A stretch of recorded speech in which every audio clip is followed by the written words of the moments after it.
Las empleadas domésticas no solo cuidan hogares, también son testigos de lo que ocurre cuando nadie más está presente. Desde sombras que aparecen en habitaciones vacías hasta ruidos extraños que parecen venir de las paredes, muchas han vivido experiencias aterradoras que desafían la lógica. Hoy te traigo historias de terror basadas en los relatos más escalofriantes de empleadas domésticas, porque a veces el verdadero horror está donde menos lo esperas. La carne especial. Mi nombre es María, y esta es la historia de cómo conseguí un trabajo que me cambió la vida, y no de la manera que esperaba. Todo comenzó en el año 1995, cuando atravesaba una de las peores crisis económicas de mi vida. Tenía 26 años, vivía en el Estado de México y acababa de perder mi empleo en una tienda de abarrotes. El dinero no alcanzaba para nada, y cada día que pasaba era un día más en el que me preocupaba por no tener ni para comer. No había tiempo para dudar ni para ser selectiva, tenía que buscar trabajo de lo que fuera. Un día, caminando por las calles del barrio, vi un letrero colgado en un poste: se solicita empleada doméstica. Interesadas, comunicarse al número XXXX.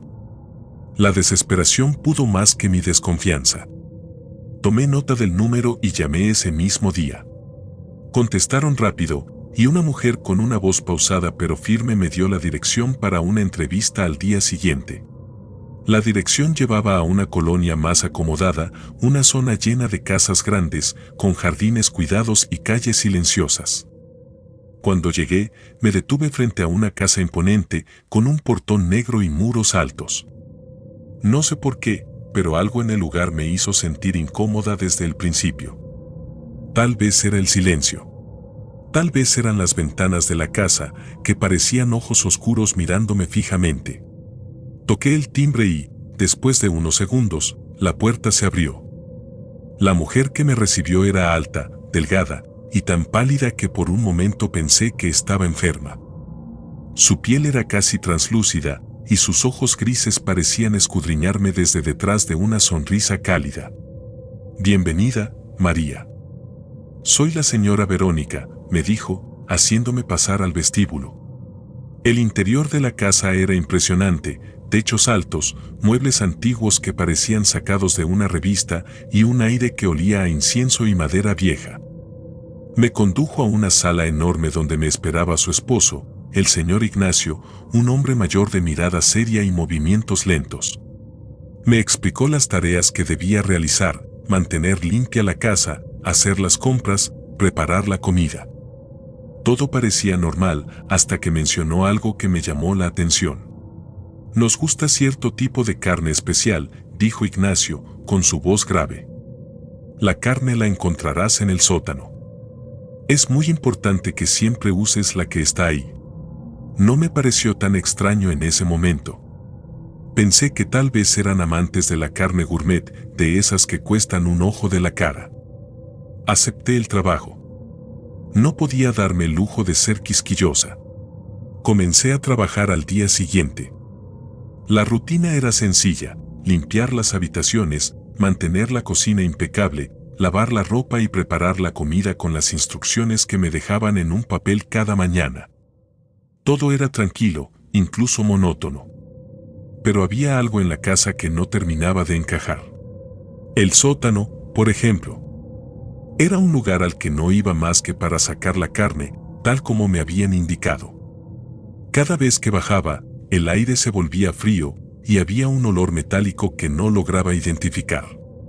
Los refrigeradores estaban llenos de paquetes de carne envueltos en papel blanco, sin etiquetas, y aunque no tenía razones para sospechar, algo en mí no podía evitar sentirse inquieta cada vez que tocaba uno de esos paquetes. Los señores eran educados, incluso amables. Pero había algo extraño en ellos. Apenas salían de la casa y siempre comían juntos en silencio, como si tuvieran algún tipo de acuerdo tácito de no hablar mientras comían. Nunca los vi discutir, pero tampoco reían.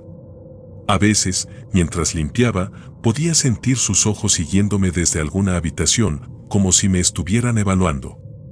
Todo cambió una noche, unas semanas después de haber comenzado a trabajar. Había terminado mis tareas y estaba en mi cuarto, un pequeño espacio al fondo de la casa que me habían asignado. Me despertó un ruido, un golpe seco, seguido de un arrastre, como si alguien estuviera moviendo algo pesado en el piso de arriba. Miré el reloj. Eran las 2:15 de la madrugada. Pensé que tal vez los señores estaban acomodando muebles o algo por el estilo, pero el ruido no paraba. Me levanté, salí de mi cuarto y seguí el sonido hasta el sótano. La puerta, que siempre mantenían cerrada con llave, estaba entreabierta. Mi corazón comenzó a latir con fuerza. Sabía que no debía meterme donde no me llamaban, pero algo me impulsó a bajar las escaleras. El sótano estaba iluminado con una luz tenue y el aire frío me golpeó de inmediato. Pero lo que vi allí me dejó paralizada. En el centro del cuarto había una mesa de metal, manchada con lo que parecía sangre seca. Encima de la mesa, un gran cuchillo descansaba junto a un paquete de carne sin envolver. Pero eso no fue lo peor. En un rincón del sótano había un montón de bolsas negras de plástico, apiladas una sobre otra. Algunas estaban abiertas y dentro podía ver algo que me hizo retroceder con un grito ahogado: huesos. No eran huesos de animal. Eran huesos humanos. Antes de que pudiera moverme, escuché pasos detrás de mí. Me giré y vi al señor Ignacio en la puerta del sótano, mirándome con una expresión que no olvidaré jamás. Te dije que no te metieras donde no debías, María, dijo, con un tono frío pero casi resignado. Intenté correr, pero tropecé con una de las bolsas y caí al suelo. Ignacio avanzó hacia mí, lentamente, como si disfrutara mi terror. Sabes, eres diferente, María. Tienes algo especial. Su voz era pausada, y sus ojos brillaban con una intensidad que me hizo temblar. Logré levantarme y empujarlo con todas mis fuerzas, lo suficiente para ganar unos segundos y salir corriendo del sótano. Subí las escaleras a toda velocidad, escuchando sus pasos pesados detrás de mí. Llegué a la puerta principal y la abrí de un tirón, sin mirar atrás. Corrí por la calle hasta que encontré una patrulla. Entre sollozos, les expliqué lo que había visto.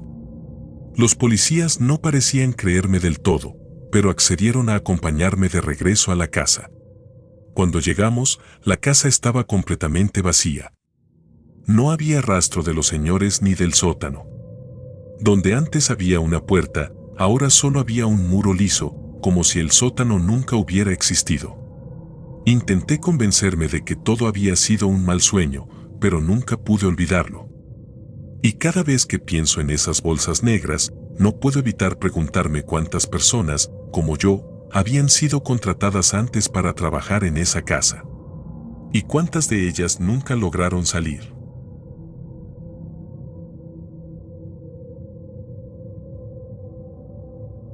Devotos de la Santa Muerte. Mi nombre es Clara, y aunque me cuesta mucho hablar de esto, necesito contarlo. No sé si para liberar lo que me pesa en el alma o simplemente para advertir a otros. Esto ocurrió en 1958, cuando trabajé como empleada doméstica para una familia en un pequeño pueblo en el norte de México. Era joven, tenía apenas 19 años y había llegado al pueblo buscando trabajo después de que mi familia me echara por problemas económicos. No tenía experiencia, pero estaba dispuesta a hacer cualquier cosa para sobrevivir. Fue en el mercado donde escuché que una pareja buscaba a alguien para limpiar su casa y cocinar. La mujer que me dio el recado me advirtió que eran raros y que mucha gente no quería trabajar para ellos, pero yo no podía darme el lujo de elegir. Esa misma tarde fui a la dirección que me dieron.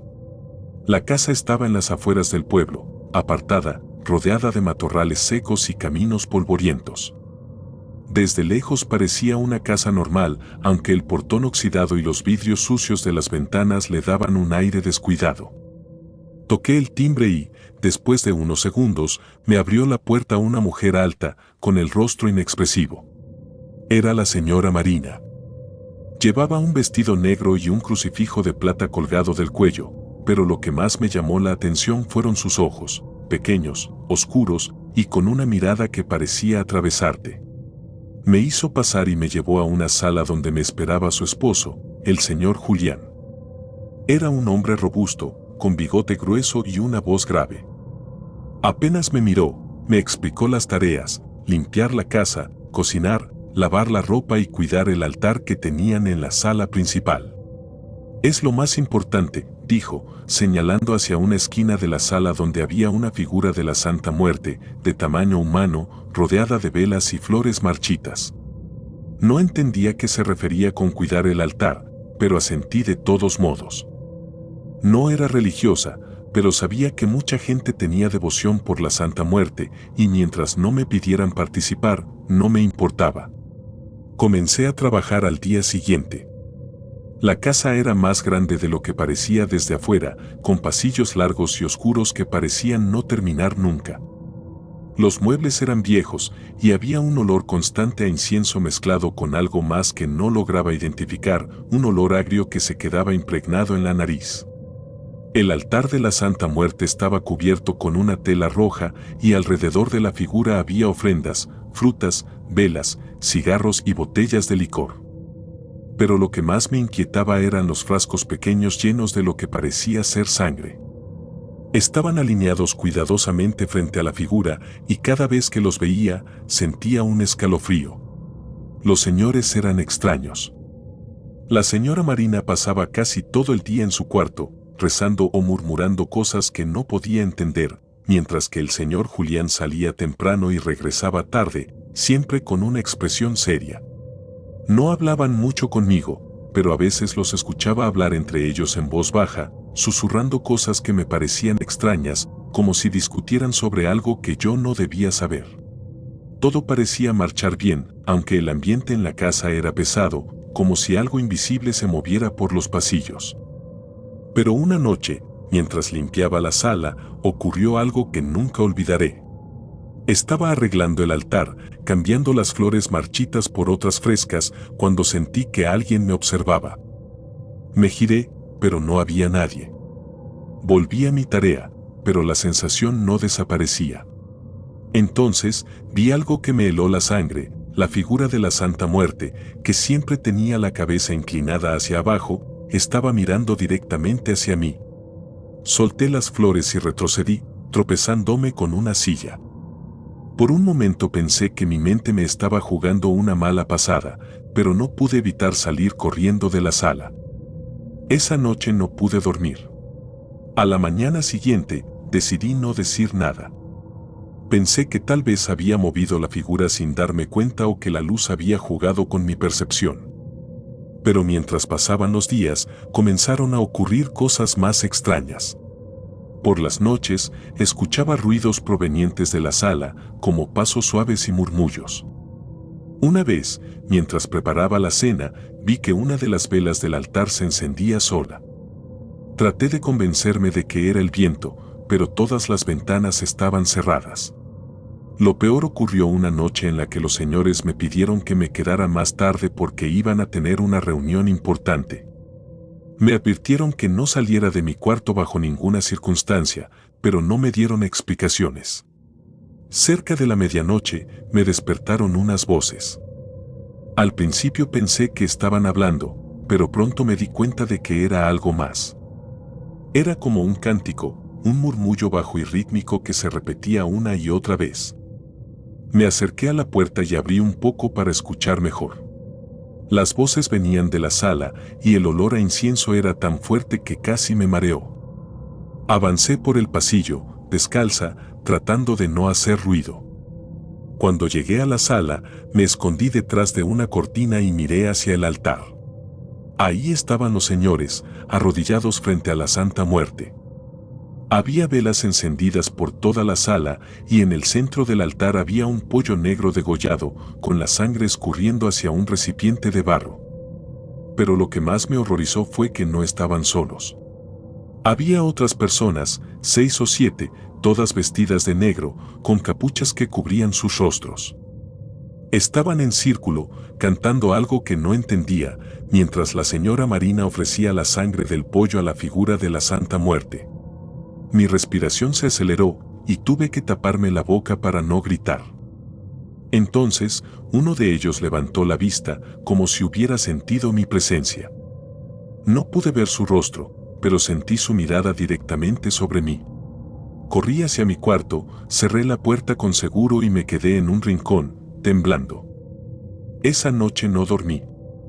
A la mañana siguiente, les dije a los señores que necesitaba ir al pueblo a comprar unas cosas. Salí de la casa y nunca regresé.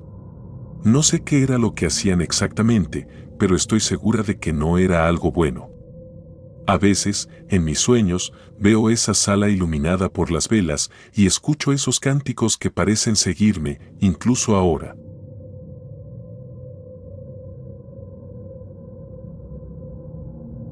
La gente del sótano. Mi nombre es Marta, y lo que voy a contarles es algo que todavía me cuesta admitir, incluso a mí misma. Hay noches en las que me despierto sudando frío, con la sensación de que algo o alguien me está observando desde un rincón oscuro de mi habitación. Esto ocurrió hace más de 15 años, en 2007, cuando trabajé para una familia en un pequeño pueblo del Estado de México. En ese entonces, no tenía muchas opciones. Mi situación económica era crítica y tenía que aceptar cualquier trabajo que me ofrecieran. Jamás pensé que esa necesidad me llevaría a enfrentar algo tan perturbador, algo que, hasta el día de hoy, me sigue atormentando. Todo empezó cuando vi un anuncio en el periódico. Buscaban una empleada doméstica para una casa grande a las afueras del pueblo. Decía que el trabajo incluía alojamiento y comida, lo que me pareció perfecto, ya que no tenía familia cercana ni mucho que perder. Llamé al número del anuncio, y una mujer contestó rápidamente. Su voz era suave, amable, pero con un tono firme que me dio la impresión de que no aceptaría respuestas vagas. Me citó para una entrevista al día siguiente y me dio la dirección de la casa. Cuando llegué, la casa me impresionó de inmediato. Era enorme, con muros altos de piedra y un portón negro que se alzaba como una barrera impenetrable. Tocó el timbre y me abrió la misma mujer que me había atendido por teléfono. Era la señora Clara, de unos 50 años, alta y delgada, con el cabello perfectamente recogido en un moño. Me invitó a pasar y, mientras caminábamos hacia la sala, no pude evitar notar que la casa estaba impecablemente limpia, pero había algo extraño en el aire, un olor tenue y metálico que no podía identificar.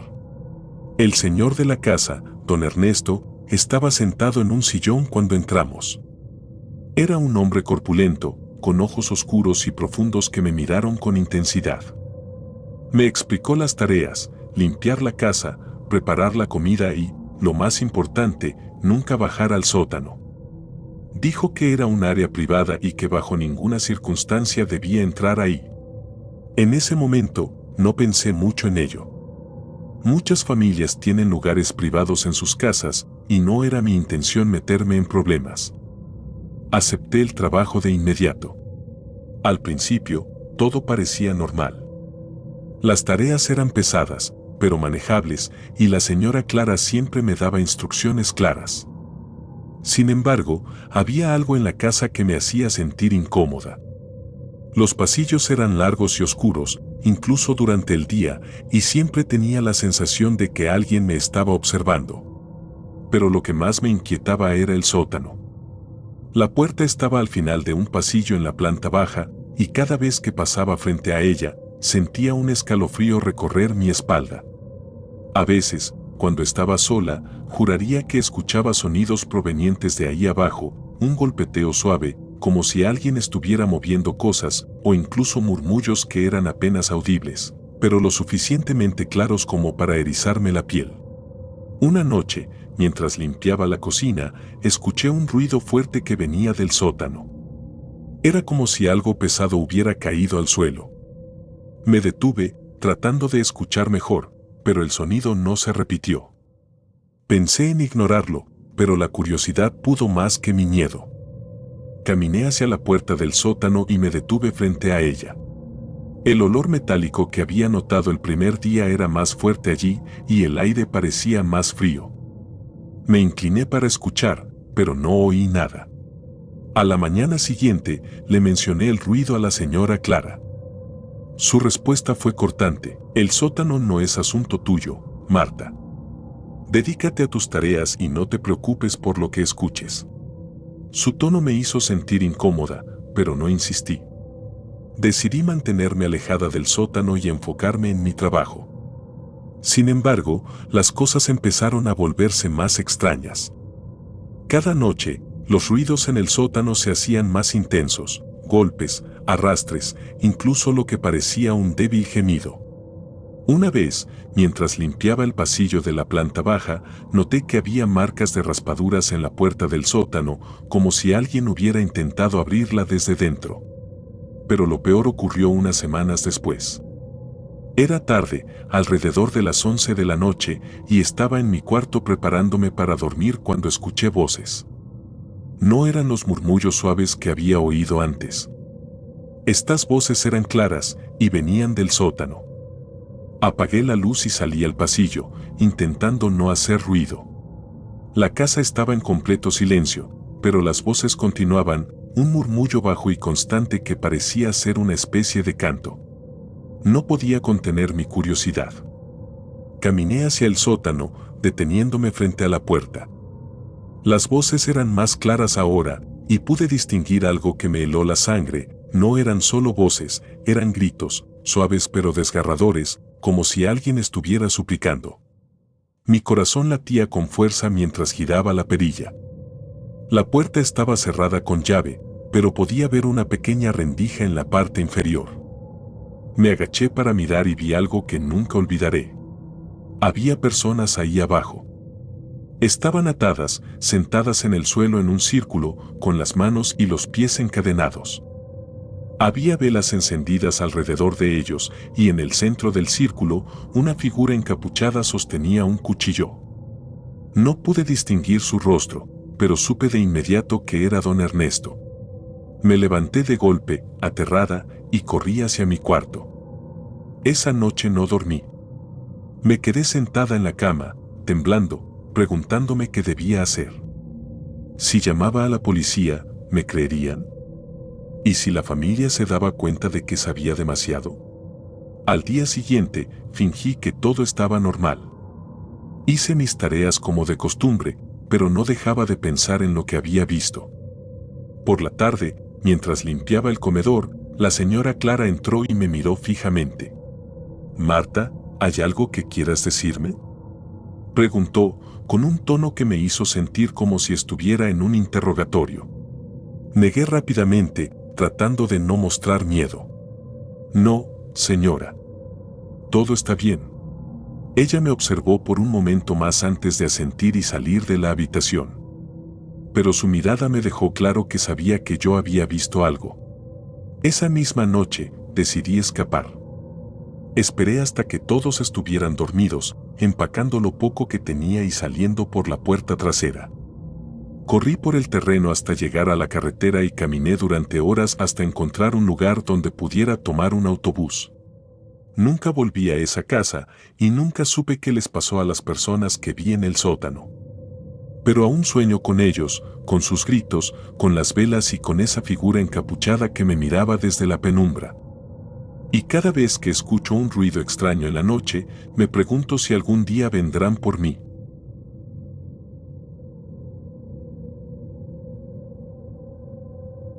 La muñeca de la niña.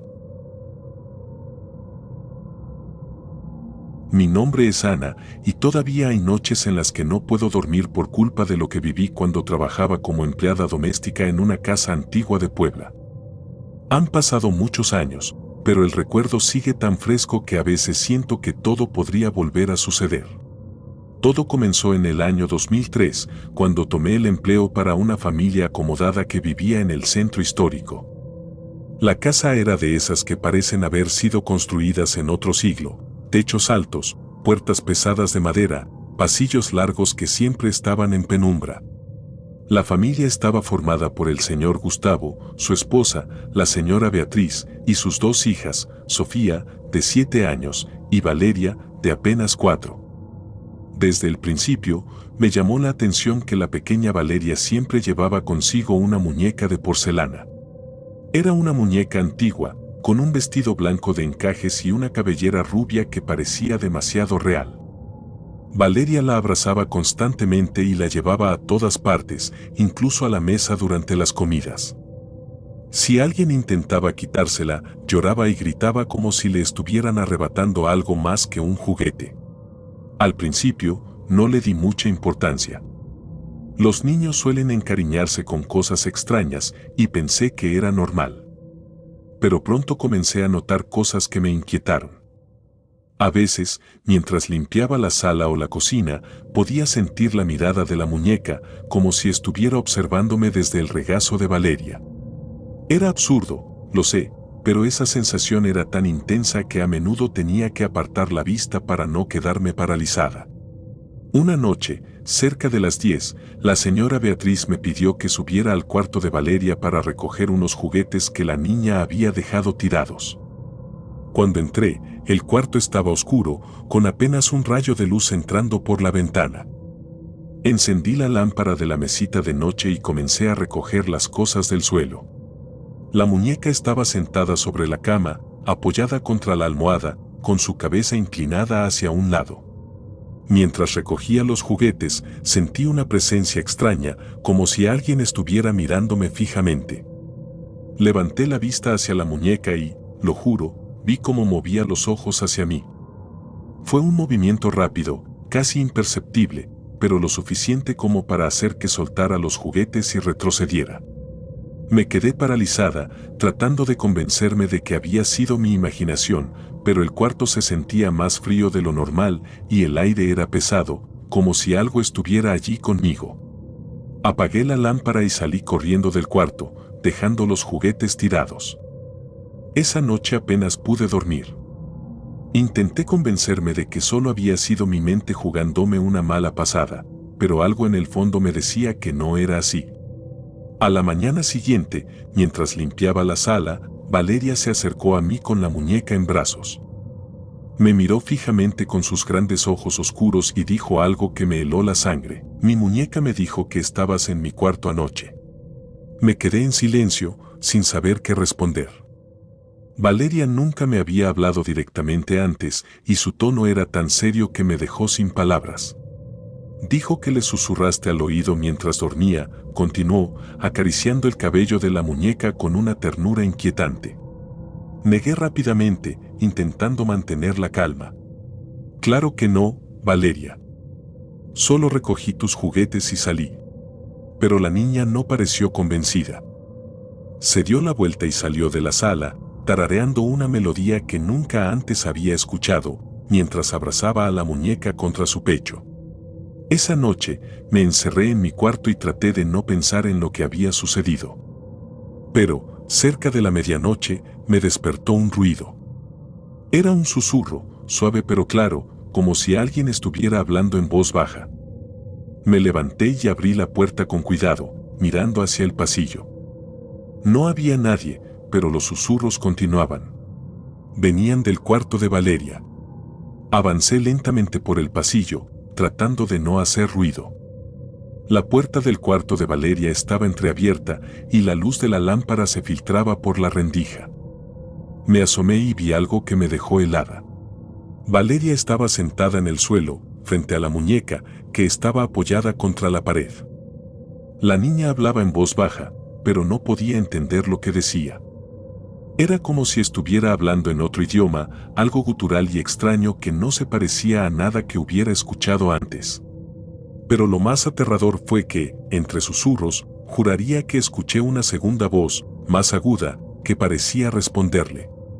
Retrocedí lentamente y volví a mi cuarto, cerrando la puerta con llave. No dormí en toda la noche. A la mañana siguiente, decidí hablar con la señora Beatriz.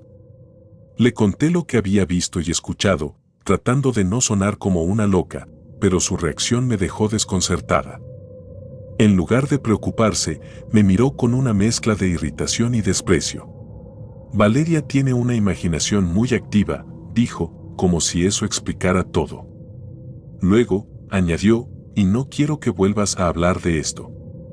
Haz tu trabajo y no te metas en cosas que no te incumben. Desde ese día, evitaba entrar al cuarto de Valeria a toda costa. Pero la casa no me dejaba en paz. Por las noches, escuchaba pasos en el pasillo, aunque todos estuvieran dormidos. A veces, sentía que alguien estaba parado detrás de mí mientras limpiaba, pero al girarme, no había nadie. La gota que derramó el vaso ocurrió una noche, unas semanas después. Me desperté de golpe, con la sensación de que alguien me estaba observando. Cuando abrí los ojos, vi algo que jamás olvidaré. La muñeca estaba sentada en una silla, en el rincón de mi cuarto. No sé cómo llegó ahí. La última vez que la había visto, estaba en el cuarto de Valeria. Pero ahora estaba ahí, con su vestido blanco impecable y sus ojos brillando en la penumbra, mirándome fijamente. Salté de la cama y corrí hacia la puerta, sin mirar atrás. No me detuve hasta estar fuera de la casa, bajo la fría luz de la madrugada. Nunca regresé. Desde entonces, he intentado olvidar lo que pasó en esa casa, pero no puedo. Cada vez que veo una muñeca de porcelana, siento que esos ojos me están observando, como si supieran lo que vi, lo que escuché. Y a veces, en la oscuridad de la noche, todavía escucho esos susurros.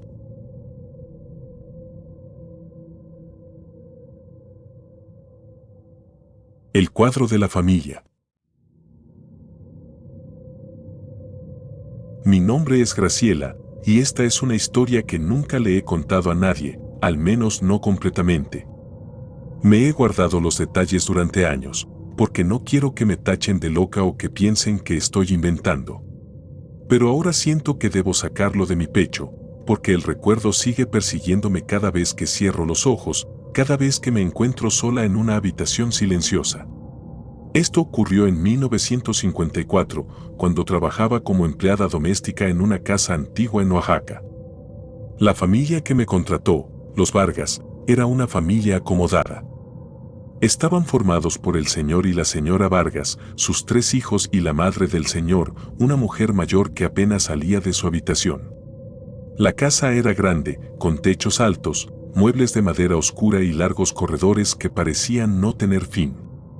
Desde el primer momento en que crucé la puerta, sentí algo extraño, como si el aire fuera más denso que en otros lugares, como si algo invisible me estuviera vigilando. Una de las primeras cosas que noté fue el cuadro en el comedor. Era un retrato familiar enorme, colgado en la pared principal, justo encima de una larga mesa de madera. Mostraba a los Vargas en un estilo formal, casi rígido. El señor Vargas estaba sentado al centro, con su esposa de pie a su lado y los 3 niños alrededor de ellos. La abuela estaba en una esquina, ligeramente apartada, con una expresión seria que parecía juzgar a cualquiera que se atreviera a mirarla. Desde el primer día, ese cuadro me puso incómoda. Había algo en la forma en que los ojos de los retratados parecían seguirte, especialmente los de la abuela. No importaba dónde me parara en la habitación, siempre sentía que su mirada estaba fija en mí, fría y penetrante. Al principio pensé que era solo mi imaginación.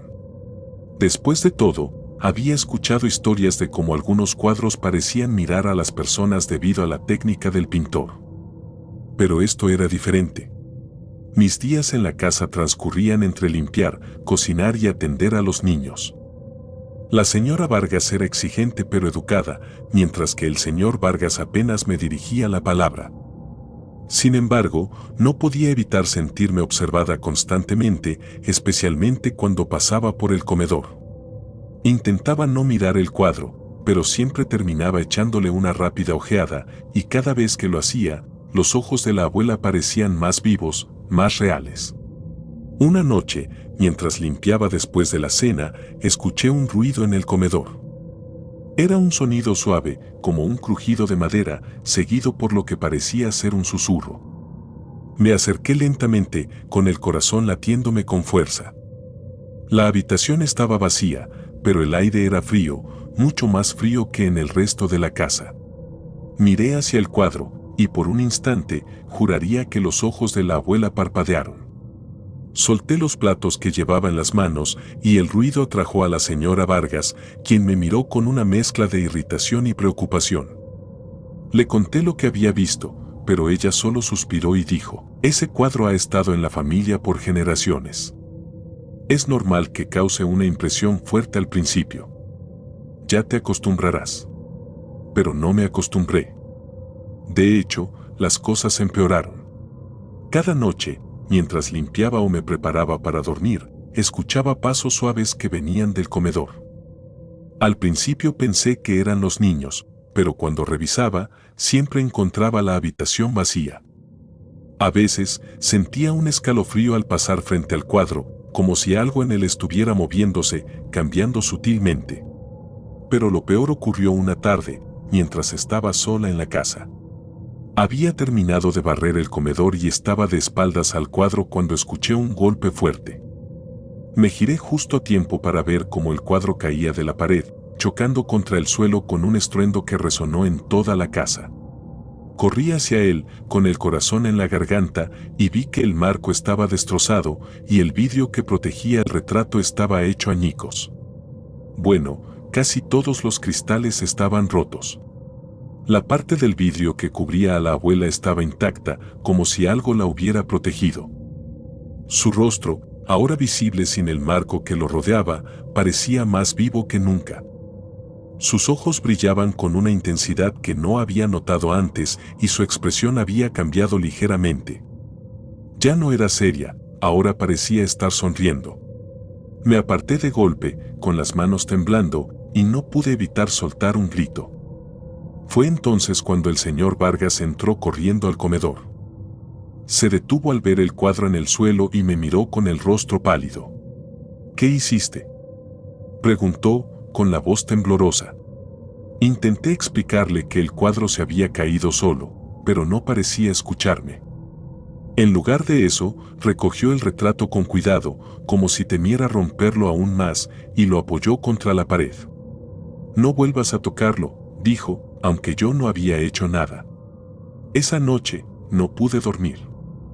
Cada vez que cerraba los ojos, veía el rostro de la abuela en el cuadro, con esa sonrisa inquietante que parecía esconder algo. Los días siguientes, todo en la casa se sentía diferente.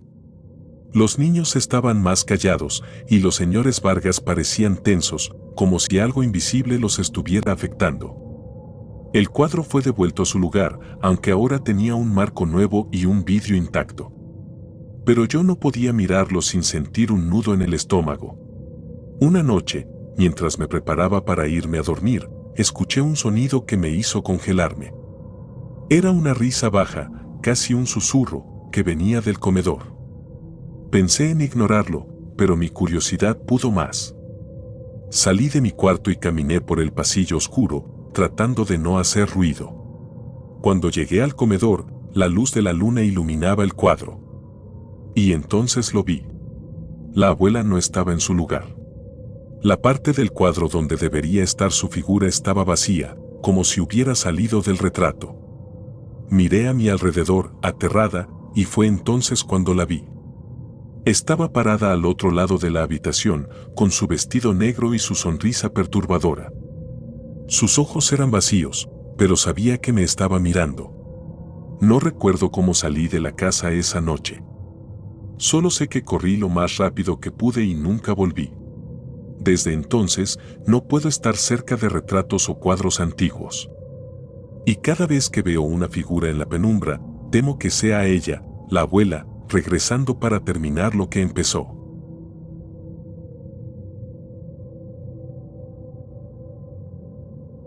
Los pasos en el techo. Mi nombre es Lucía, y lo que voy a contarles ocurrió en 2018, cuando trabajaba como empleada doméstica en una casa en Guanajuato. Nunca fui una persona miedosa ni de esas que creen en fantasmas o cosas sobrenaturales, pero lo que viví en esa casa cambió todo.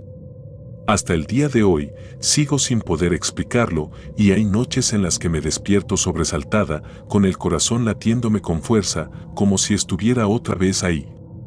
La casa era grande, una construcción vieja pero bien cuidada, con techos altos y muros de piedra que parecían haber estado ahí durante siglos.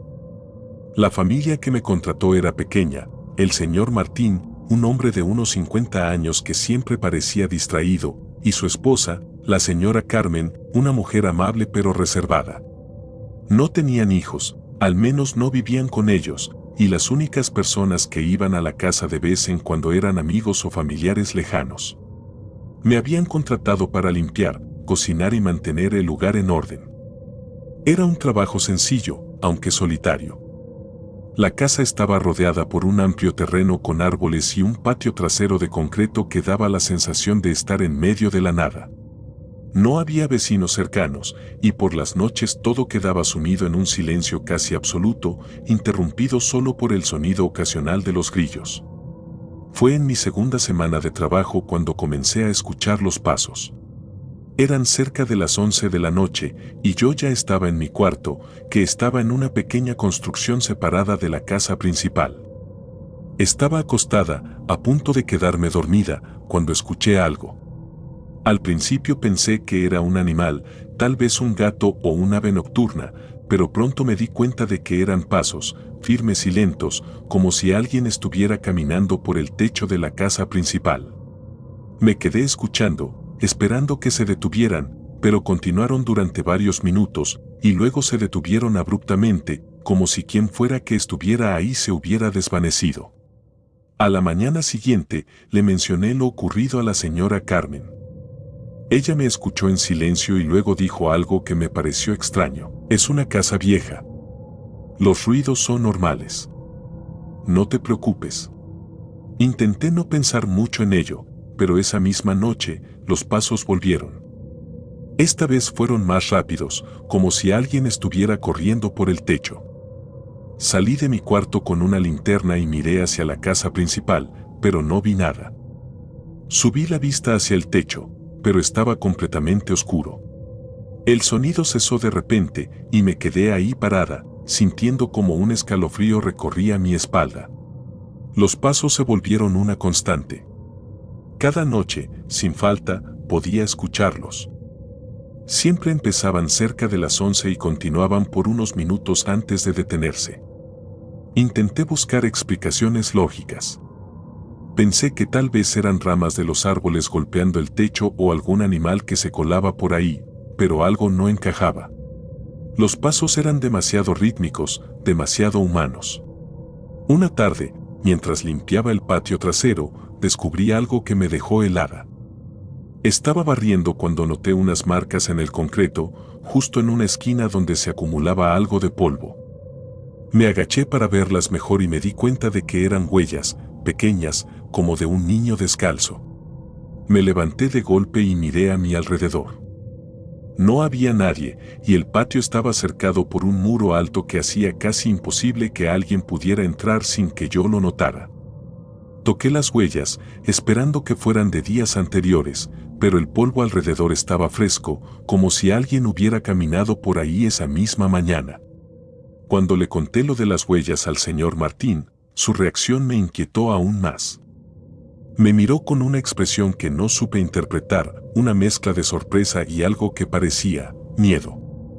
Pero no dijo nada, solo me dio una sonrisa forzada y cambió de tema rápidamente. A partir de ese día, las cosas comenzaron a ponerse más extrañas. Los pasos en el techo se hicieron más frecuentes y a veces podía escuchar pequeños golpes en las ventanas de la casa principal. Una noche, mientras terminaba de limpiar la cocina, escuché un susurro, como una risa baja y suave, proveniente del patio trasero. Corrí hacia la ventana con la esperanza de encontrar una explicación, pero no había nadie. Lo peor ocurrió una noche de tormenta. La lluvia caía con fuerza y el viento hacía que las ramas de los árboles golpearan contra las ventanas. Estaba en mi cuarto, tratando de ignorar los pasos que, a pesar de la tormenta, seguían resonando en el techo de la casa. De repente, escuché un golpe fuerte, como si algo pesado hubiera caído al suelo. Salí corriendo hacia la casa principal, convencida de que algo había pasado. Cuando llegué al patio trasero, vi algo que todavía me quita el sueño. En el centro del patio, bajo la lluvia, estaba una figura pequeña, encorvada, como un niño agachado. No podía ver su rostro, pero su silueta estaba completamente quieta, como si supiera que la estaba observando. Me quedé paralizada, incapaz de moverme o gritar. Entonces, lentamente, la figura levantó la cabeza y me miró. Sus ojos brillaban con un destello extraño, como si reflejaran la poca luz que había. Y luego, sin hacer ruido, se levantó y corrió hacia el muro, desapareciendo en la oscuridad. Al día siguiente, le conté todo a la señora Carmen. Esta vez no trató de tranquilizarme ni de buscar una explicación lógica. Simplemente me miró con el rostro pálido y me dijo, tal vez sea mejor que busques otro trabajo. Renuncié ese mismo día. Hasta ahora, no sé qué fue lo que vi en esa casa. A veces pienso que tal vez era un niño perdido o alguien que jugaba una broma, pero en el fondo sé que no era eso. Esos pasos, esas huellas, esa figura, no eran normales. Y todavía, en mis sueños, escucho esos pasos, lentos y constantes, como si todavía estuvieran buscándome.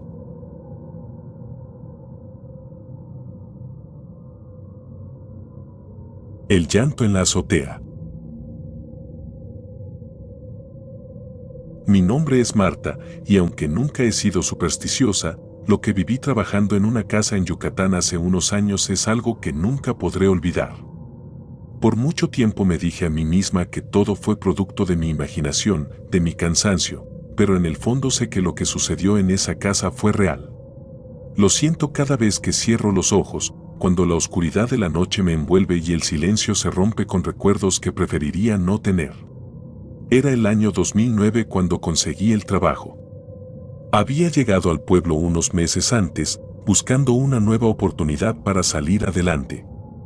Encontré el empleo gracias a una conocida que sabía que la familia que vivía en esa casa estaba buscando a alguien para limpiar, cocinar y ayudar con el mantenimiento general. La señora de la casa, doña Aurora, me entrevistó en persona. Era una mujer mayor, con el cabello perfectamente recogido en un chongo y un rostro que parecía siempre estar serio, casi como una máscara. Vivía con su hijo menor, Emilio, un hombre de unos 30 años que apenas hablaba. La casa era grande, pero vieja. Desde el primer día que entré, tuve la sensación de que el tiempo ahí pasaba de una manera diferente. Las paredes estaban decoradas con cuadros antiguos de rostros que no reconocía, y en el aire siempre había un olor extraño, como a humedad mezclada con algo más que no podía identificar. Mis tareas eran simples, pero la señora Aurora era estricta. Me pedía que dejara todo impecable antes de irme, y siempre insistía en que jamás subiera a la azotea. No hay nada para ti ahí arriba, me dijo con un tono que no dejaba lugar a preguntas. En ese momento no entendí por qué tanta insistencia, pero acepté la regla sin más. Durante los primeros días, todo parecía normal. La casa era silenciosa, demasiado para mi gusto, pero cumplía con mi trabajo sin problemas. Sin embargo, por las noches, cuando la señora Aurora y Emilio ya estaban en sus habitaciones, comenzaba a escuchar algo. Al principio pensé que era el viento, un sonido bajo y melancólico que parecía filtrarse por las ventanas. Pero pronto me di cuenta de que no era eso. Era un llanto.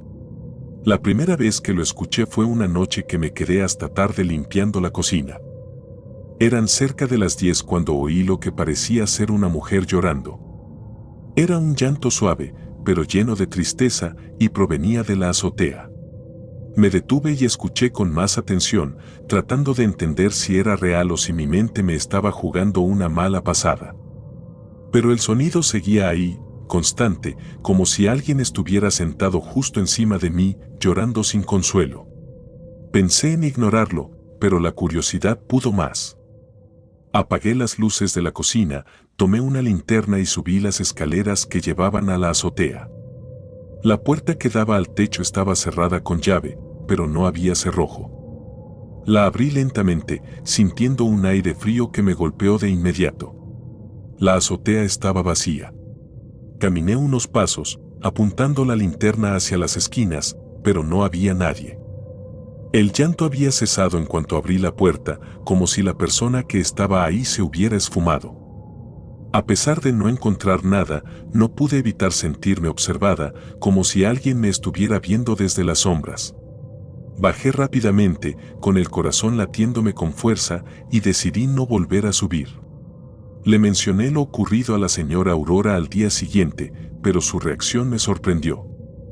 Me miró con una mezcla de enojo y algo más que no pude identificar, algo que parecía ser miedo. Te dije que no subieras a la azotea, Marta. No lo hagas nunca más, dijo con firmeza, y luego cambió de tema rápidamente, como si no quisiera hablar del asunto. Desde entonces, traté de ignorar los ruidos. Pero el llanto no paraba. Cada noche, a la misma hora, comenzaba de nuevo. A veces era suave, casi imperceptible, y otras era más fuerte, como si la mujer estuviera justo al otro lado de las paredes. Un día, mientras limpiaba el patio trasero, encontré algo que me inquietó aún más. Había marcas en el suelo, como si alguien hubiera caminado descalzo por ahí. Las huellas eran pequeñas, más pequeñas que las de un adulto, y estaban desordenadas, como si la persona hubiera estado corriendo. Lo extraño es que la casa estaba cerrada y no había manera de que alguien pudiera entrar sin que yo lo notara. Le conté a Emilio lo que había visto, pero él simplemente me miró en silencio y no dijo nada. Parecía querer decir algo, pero al final solo se levantó y se fue. Fue entonces cuando supe que ellos sabían algo que no me estaban contando. Una noche, el llanto fue diferente. Era más fuerte, más desesperado, como si la mujer estuviera gritando en lugar de llorar. Decidí que no podía ignorarlo más. Tomé la linterna y subí de nuevo a la azotea, a pesar de las advertencias. Cuando abrí la puerta, el aire era más frío que nunca y el llanto cesó de inmediato. Pero esta vez no estaba sola. En el centro de la azotea había una figura de pie. Era una mujer, con un vestido blanco desgastado y el cabello largo cubriéndole el rostro. Estaba de espaldas a mí, inmóvil, como si no se hubiera dado cuenta de mi presencia. No sé cuánto tiempo me quedé ahí, paralizada, sin saber qué hacer. Quería gritar, correr, pero mi cuerpo no respondía. Entonces, lentamente, la mujer giró la cabeza hacia mí. No tenía rostro. Solo un vacío oscuro donde deberían estar sus ojos, su nariz, su boca. Un vacío que parecía absorber toda la luz de la linterna, dejándome en una oscuridad aún más profunda. No recuerdo cómo bajé de la azotea ni cómo llegué a mi cuarto. Lo siguiente que supe fue que estaba empacando mis cosas y saliendo de esa casa sin mirar atrás. No me importó cobrar lo que me debían ni explicarles por qué me iba. Solo quería alejarme de ese lugar.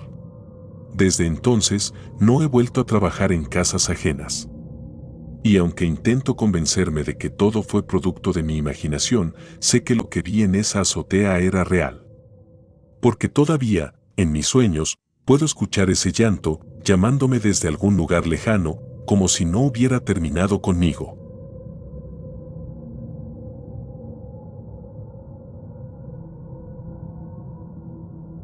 La habitación prohibida. Mi nombre es Rosa, y lo que estoy a punto de contar es algo que aún no puedo comprender del todo. Han pasado más de 10 años, pero cada vez que cierro los ojos, recuerdo esa noche como si hubiera ocurrido ayer. Todo comenzó en el año 2010, cuando acepté un trabajo como empleada doméstica para una familia en Monterrey. Yo tenía 27 años y había llegado a la ciudad desde un pequeño pueblo buscando oportunidades. Las cosas no iban bien, y no podía darme el lujo de ser exigente. El trabajo parecía sencillo: limpiar la casa, cocinar, hacer las compras y asegurarme de que todo estuviera en orden. La familia que me contrató era amable, aunque reservada. La señora Teresa, quien me entrevistó, era una mujer de unos 50 años, siempre impecablemente arreglada, pero con una mirada seria que rara vez mostraba emoción. Su esposo, el señor Eduardo, era un hombre callado que apenas me dirigió la palabra en las pocas ocasiones que lo vi. La casa era enorme, una mansión de 2 pisos con pisos de mármol y pasillos largos que se sentían más fríos de lo normal. Desde el primer día, la señora Teresa me explicó las reglas con una voz calmada, pero firme. Rosa, hay una habitación al final del pasillo en el segundo piso. Nunca debes entrar ahí. Ni para limpiar, ni por curiosidad. Esa puerta siempre debe permanecer cerrada. Entendido, asentí, aunque me sorprendió la advertencia. No quise preguntar más, pero la idea de una habitación prohibida quedó grabada en mi mente. ¿Por qué no debía entrar? ¿Qué había ahí? Intenté no darle importancia, pero cada vez que pasaba por el pasillo y veía la puerta cerrada, sentía un nudo en el estómago. Las primeras semanas fueron tranquilas. Hacía mi trabajo sin problemas y la familia parecía satisfecha conmigo. Pero había algo en la casa que no se sentía bien. A veces, mientras limpiaba, tenía la sensación de que alguien me observaba. Podía estar sola en la cocina o en la sala y de repente sentía un escalofrío que recorría mi espalda. Miraba a mi alrededor, pero nunca había nadie. Una noche, mientras terminaba de limpiar el comedor, escuché un ruido extraño. Era un sollozo, suave pero constante, como si alguien estuviera llorando. Me quedé quieta, tratando de identificar de dónde venía, y pronto me di cuenta de que el sonido provenía del segundo piso. Subí las escaleras con cuidado, y mientras avanzaba por el pasillo, el llanto se hizo más claro. Venía de la habitación prohibida. Me detuve frente a la puerta, dudando. Recordé la advertencia de la señora Teresa, pero algo en mí, tal vez la curiosidad, o tal vez el deseo de ayudar a quien quiera que estuviera llorando, me empujó a girar la perilla. La puerta se abrió lentamente, y lo que vi al otro lado me dejó helada. La habitación estaba vacía. No había muebles, ni cortinas, ni nada que indicara que alguien había estado ahí. Solo había un frío intenso, un aire pesado que me hizo difícil respirar. Pero antes de que pudiera retroceder, algo cruzó frente a mí. Era una sombra, oscura y alta, que se movió tan rápido que apenas alcancé a distinguirla. No tenía forma definida, pero sentí su presencia como si estuviera viva, como si me estuviera observando. Cerré la puerta de golpe y corrí hacia mi cuarto, con el corazón latiendo con fuerza. Esa noche no pude dormir. Me quedé en mi cama, temblando, recordando esa sombra y el frío que había sentido en esa habitación. Al día siguiente, intenté actuar como si nada hubiera pasado, pero no podía quitarme la sensación de que algo no estaba bien. Mientras limpiaba el pasillo del segundo piso, noté que la puerta de la habitación estaba entreabierta, aunque estaba segura de haberla cerrado la noche anterior. Me acerqué lentamente, pero antes de que pudiera asomarme, escuché una voz. Era un susurro, bajo y gutural, que decía mi nombre. Sentí un escalofrío recorrer mi cuerpo, y sin pensarlo 2 veces, bajé corriendo las escaleras. Fui directamente con la señora Teresa y le dije que no podía seguir trabajando allí. Ella no pareció sorprendida.